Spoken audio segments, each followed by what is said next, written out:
ದೇವರ ಮಹಾಪರಿಶುದ್ಧವಾದಂಥ ನಾಮಕ್ಕೆ ಮಹಿಮೆ ಉಂಟಾಗಲಿ.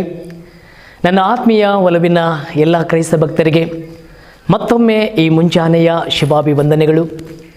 ಪ್ರಿಯ ದೇವರ ಮಕ್ಕಳೇ, ದೇವರ ಸೇವೆಗೆ ಹೋಗೋದಕ್ಕಿಂತ ಮುಂಚಿತವಾಗಿ ದೇವರ ಮಂದಿರದಲ್ಲಿ ದೇವರ ಮಾತನ್ನು ಧ್ಯಾನ ಮಾಡುತ್ತಿರಬೇಕಾದ್ರೆ ದೇವರು ನನ್ನ ಹೃದಯದ ಒಳಗಡೆ ಒಂದು ಮಾತನ್ನು ಅವರು ಹಾಕಿದರು. ಅದನ್ನು ಈ ಮೂಲಕವಾಗಿ ತಮ್ಮೊಟ್ಟಿಗೆ ಹಂಚಿಕೊಳ್ಳೋದಕ್ಕೆ ನಾನು ಭಾಳ ಸಂತೋಷವುಳ್ಳವನಾಗಿದ್ದೇನೆ. ಆ ಮಾತೇನೆಂತಂದರೆ, ಜಕರ್ಯನ ಪುಸ್ತಕ 9ನೇ ಅಧ್ಯಾಯದ ಅದರಲ್ಲಿ 12 ಮತ್ತು 13ನೇ ವಚನದಲ್ಲಿ ದೇವರು ಈ ಮಾತನ್ನು ಅವರು ಹೇಳ್ತಾ ಇದ್ದಾರೆ. ಆ ಮಾತೇನೆಂಬುದಾಗಿ ನೋಡೋದಾದರೆ, ಸುನಿರೀಕ್ಷೆಯಿಂದ ಉಂಟಾದಂತಹ ಸೆರೆಯವರೇ, ನಿಮ್ಮ ದುರ್ಗಕ್ಕೆ ಹಿಂದಿರುಗಿರಿ, ನಿಮಗೆ 2ರಷ್ಟು ಸುಖವನ್ನು ದಯಪಾಲಿಸುವೆನು ಎಂದು ಈಗಲೂ ಪ್ರಕಟಿಸುತ್ತೇನೆ. ಯಹೂದವೆಂಬ ಬಿಲ್ಲನ್ನು ಬೊಗ್ಗಿಸಿಕೊಂಡಿದ್ದೇನೆ, ಅದರಲ್ಲಿ ಎಫ್ರಾಯಿಮನ್ನು ಹೂಡಿದ್ದೇನೆ. ಚೀಯೋನೆ, ನಾನು ನಿನ್ನ ಸಂತಾನವನ್ನು ಗ್ರೀಕ್ ಸಂತಾನಕ್ಕೆ ವಿರುದ್ಧವಾಗಿ ಎಬ್ಬಿಸಿ ನಿನ್ನನ್ನು ಶೂರನ ಕತ್ತಿಯನ್ನಾಗಿ ಮಾಡುವೆನು ಎನ್ನುವಂಥ ಒಂದು ಮಾತನ್ನಲ್ಲಿ ನಾವು ನೋಡುವಂತರಾಗಿದ್ದೇವೆ.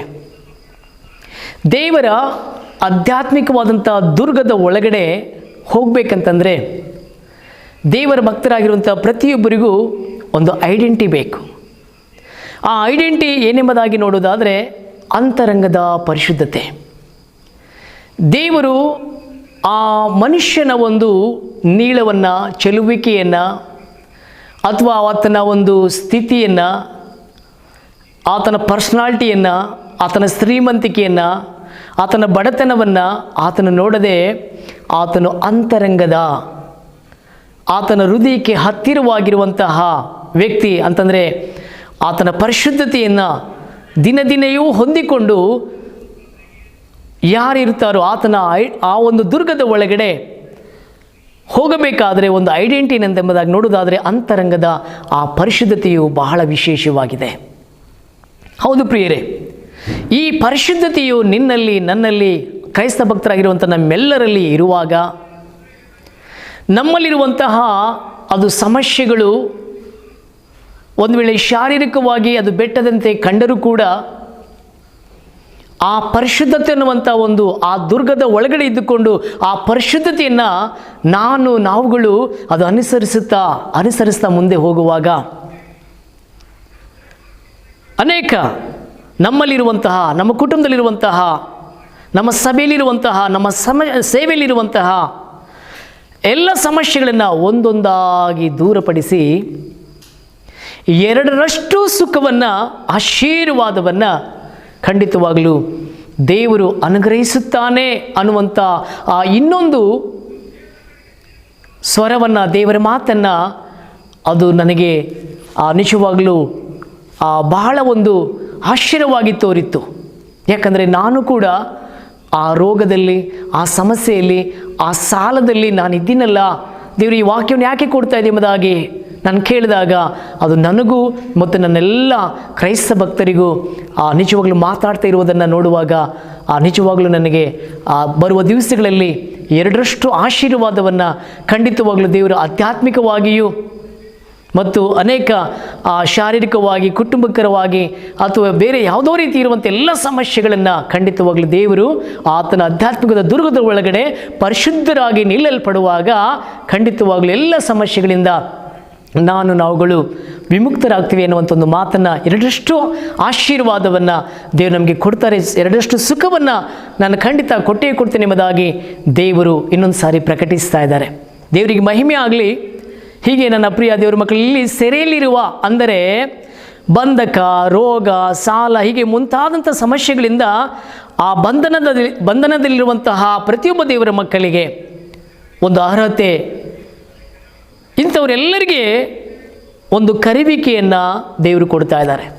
ಮತ್ತೊಂದು ಸಾರಿ ಎಫ್ರಾಯಿಮರು ಅಥವಾ ಯಹೂದ್ಯರನ್ನು ಅವರು ಕುಗ್ಗಿದವರು ಅಥವಾ ಮುರಿಯಲ್ಪಟ್ಟಂಥವರು ಆಗಿದ್ದರು.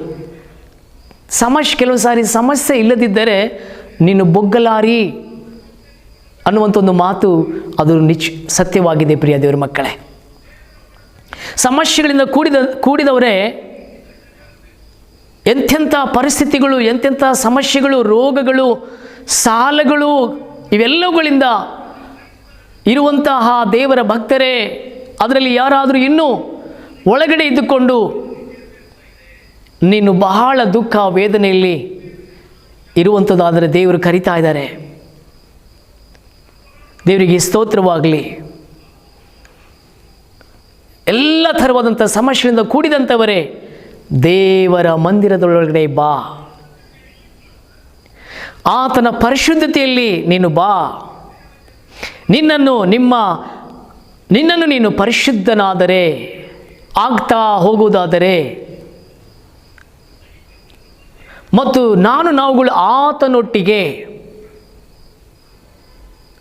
ಅಂಟಿಕೊಂಡು ಇರುವುದಾದರೆ, ಆತನ ವಾಕ್ಯದೊಟ್ಟಿಗೆ, ಆತನ ಮಂದಿರದೊಟ್ಟಿಗೆ,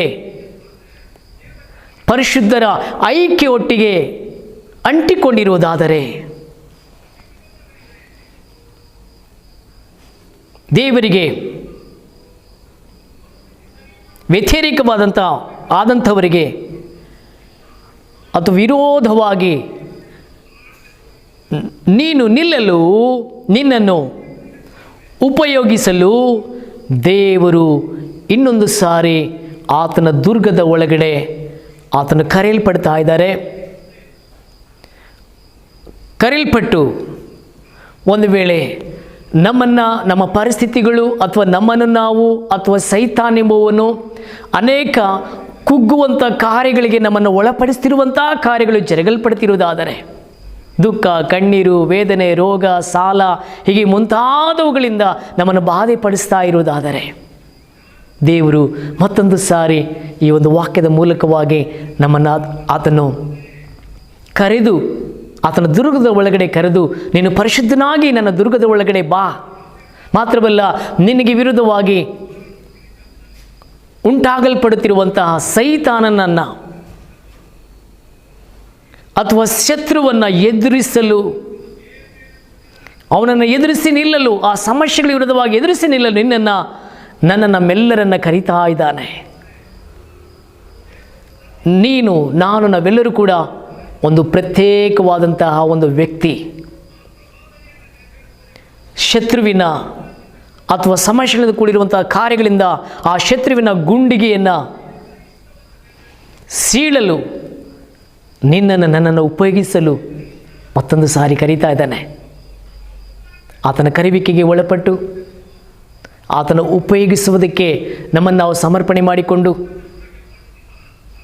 ಖಂಡಿತವಾಗಲೂ ಅವು ಏನೇ ಇದ್ದರೂ ಕೂಡ ಅದು ನಮ್ಮೊಟ್ಟಿಗೆ ಹಿಂದೆಟ್ಟಿ ಬರ್ತಾ ಇರೋದ್ರೂ ಕೂಡ ದೇವರು ಅವುಗಳಿಂದ ಬಿಡಿಸಿ 2ರಷ್ಟು ಸುಖವನ್ನು ನಮಗೆ ಅನುಗ್ರಹಿಸಿ, ನಮ್ಮ ಮೂಲಕವಾಗಿ ಇನ್ನೂ ಅನೇಕರ ಜೀವಿತದಲ್ಲಿ 2ರಷ್ಟು ಸುಖವನ್ನು, ಆಶೀರ್ವಾದಗಳನ್ನು ಕೊಟ್ಟು ಸಂತೃಪ್ತಿಪಡಿಸುವುದಕ್ಕೆ ದೇವರು ನಮ್ಮೆಲ್ಲರನ್ನ ಇನ್ನೊಂದು ಸಾರಿ ಕರೀತಾ ಇದ್ದಾನೆ.